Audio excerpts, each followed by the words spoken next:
बोलो भागवत भगवान की जय। श्रीमद् भागवत महापुराण प्रथम स्कंद 5वां अध्याय। भगवान के यश कीर्तन की महिमा और देवर्षि नारद जी का पूर्व चरित्र।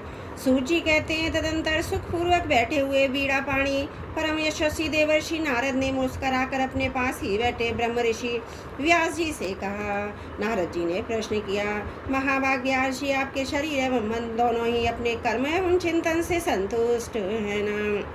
अवश्य ही आपकी जिज्ञासा तो भली भांति पूर्ण हो गई है, क्योंकि आपने तो यह महाभारत की रचना की है। वह बड़ी ही अद्भुत है। वह धर्म आदि सभी पुरुषार्थों से परिपूर्ण है।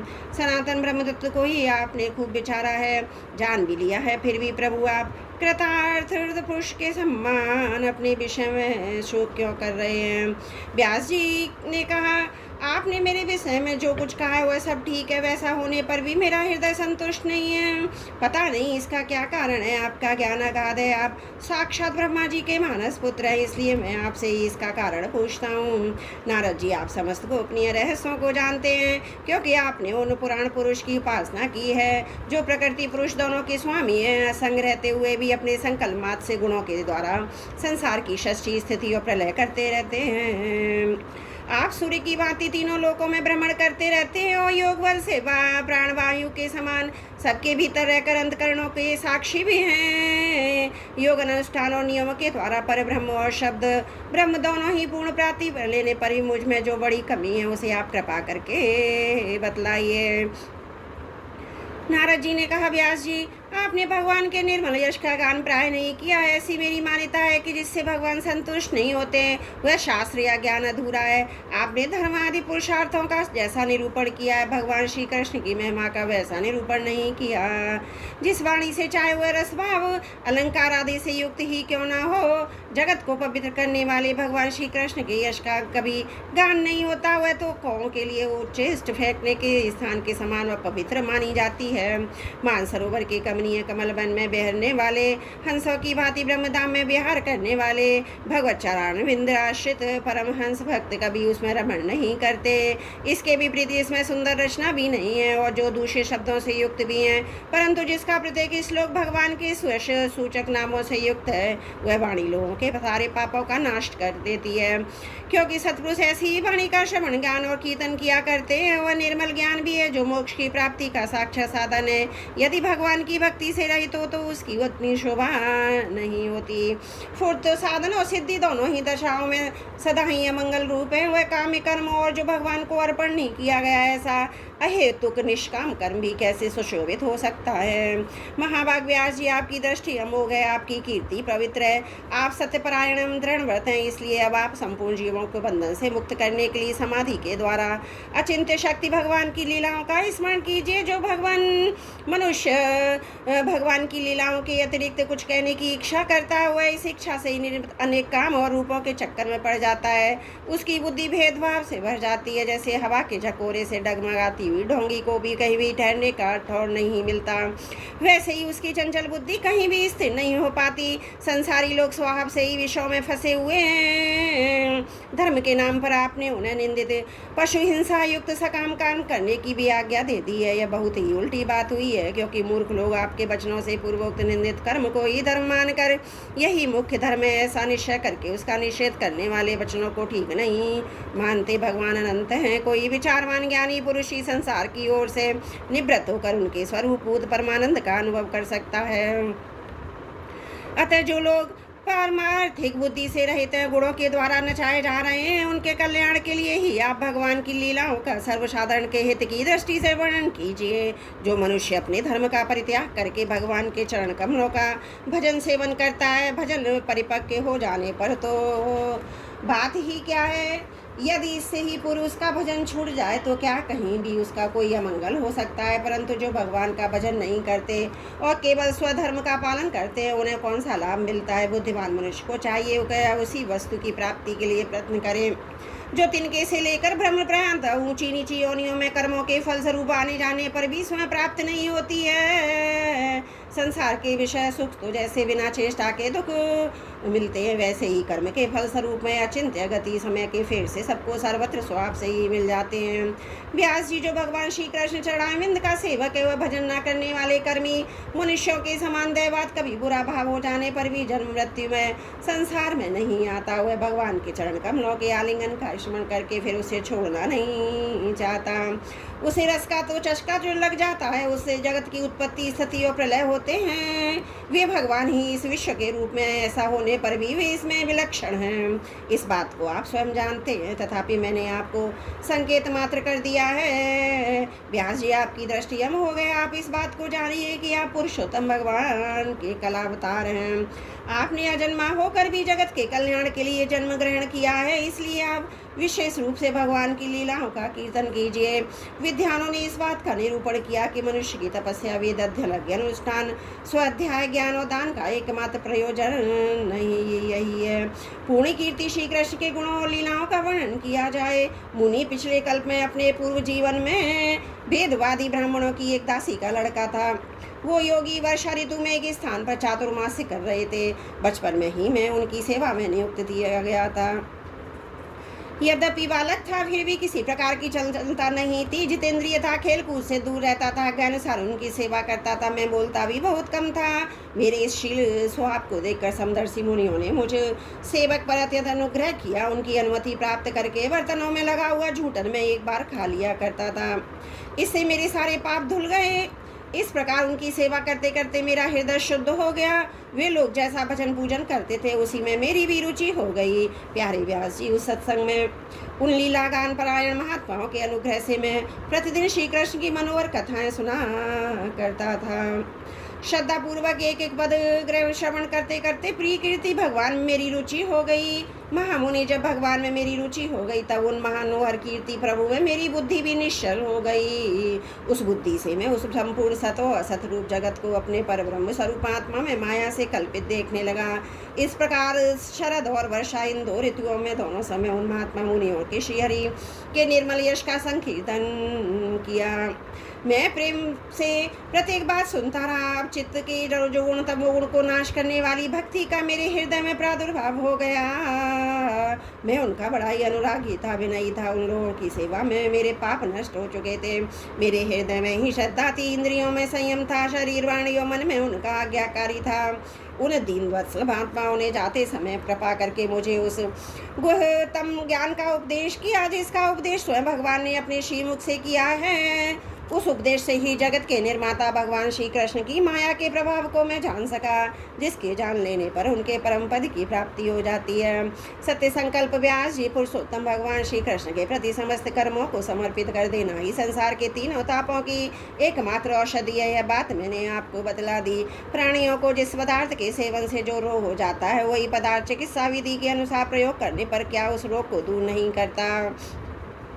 इसी प्रकार यद्यपि सभी कर्म मनुष्यों को जन्म मृत्यु रूप संसार के चक्र में डालने वाले हैं, तथापि जब वे भगवान को समर्पित कर देते हैं, तब उनका कर्मपना ही नष्ट हो जाता है। इस लोक में जो शास्त्रविध कर्म भगवान की प्रसन्नता के लिए किए जाते हैं, उन्हीं से परा भक्ति युक्त ज्ञान की प्राप्ति होती है। उस भगवत अर्थ कर्म के मार्ग में भगवान के आज्ञा आचरण करते हुए लोग बार बार भगवान श्री कृष्ण के गुणों नामों का कीर्तन और स्मरण करते हैं। प्रभु, आप भगवान श्री वासुदेव को नमस्कार है। हम आपका ध्यान करते हैं। प्रद्युम्न, अनिरुद्ध और संकर्षण को भी नमस्कार है। इस प्रकार जो पुरुष चतुर्वेह रूपी भगवान मूर्तियों के नाम द्वारा प्राकृत मूर्ति रहता प्रकृत मंत्र मूर्ति भगवान यज्ञ पुरुष का पूजन करता है, उसी का ज्ञान पूर्ण यथार्थ है। ब्रह्मन, जब मैंने भगवान की आज्ञा का इस प्रकार पालन किया, तब इस बात को जानकर भगवान श्री कृष्ण ने मुझे आत्मज्ञान, ऐश्वर्य और अपनी भाव रूपा प्रेमा भक्ति का दान किया। व्यास जी, आपका ज्ञान पूर्ण है। आप भगवान की ही कीर्ति का, उनकी प्रेममयी लीलाओं का वर्णन कीजिए। उसी से बड़े बड़े ज्ञानियों की भी जिज्ञासा पूर्ण होती है।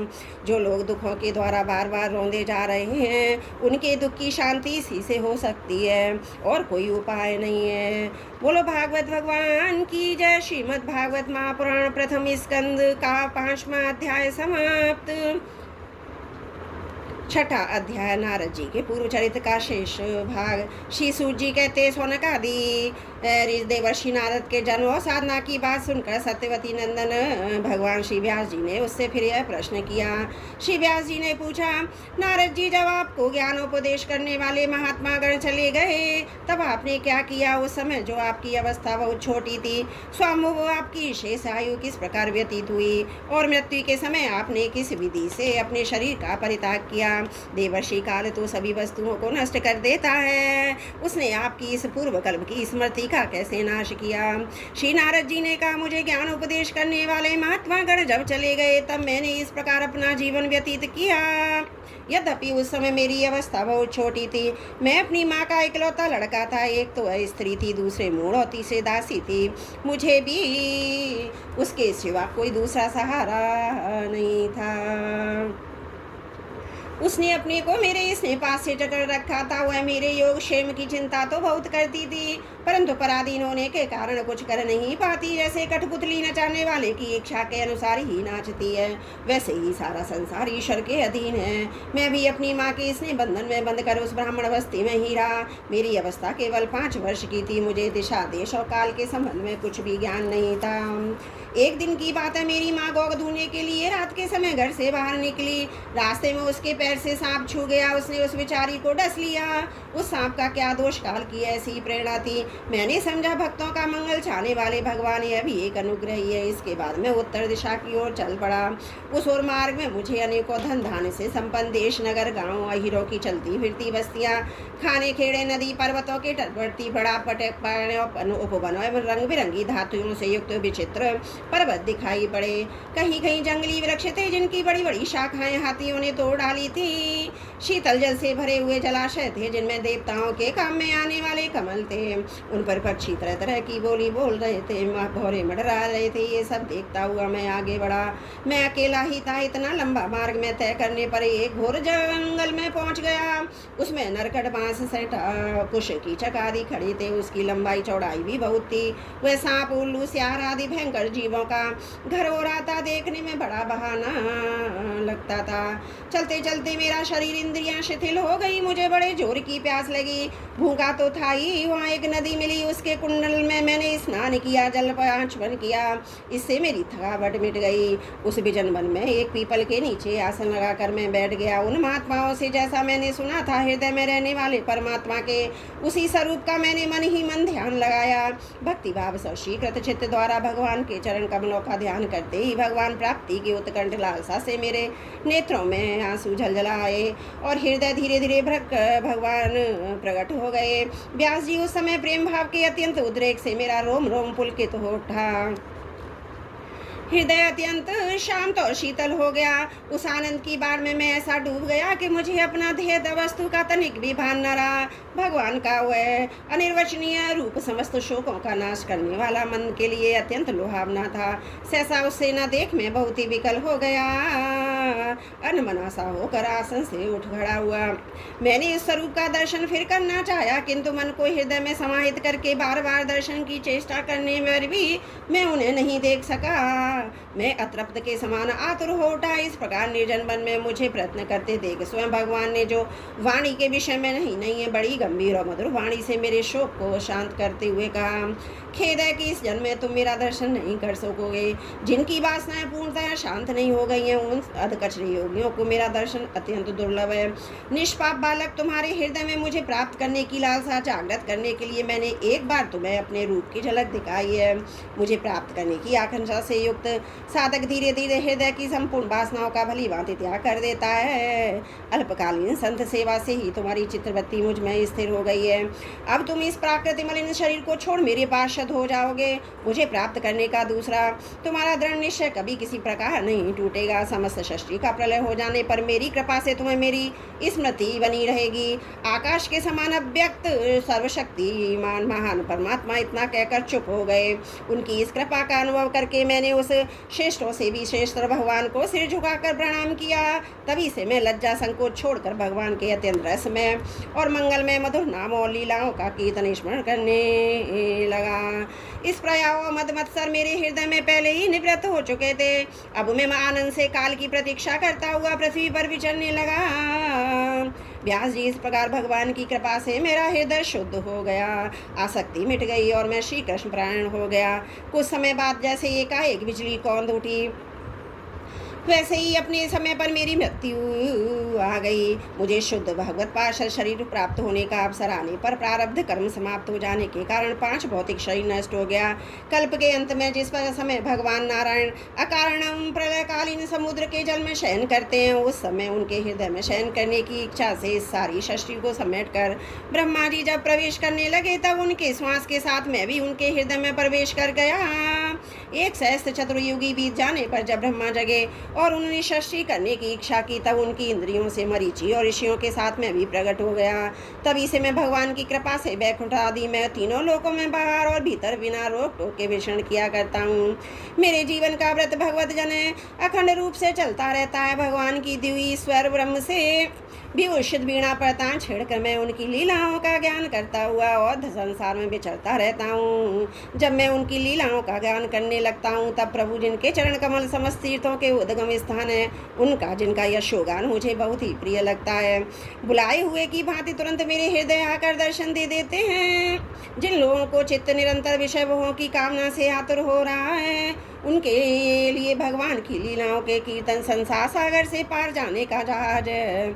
यह मेरा अपना अनुभव है। काम और लोभ की चोट से बार बार घायल हुआ हृदय श्री कृष्ण सेवा से जैसी प्रत्यक्ष शांति का अनुभव करता है। यम नियम आदि योग मार्गों से मेरी शांति नहीं मिल सकती।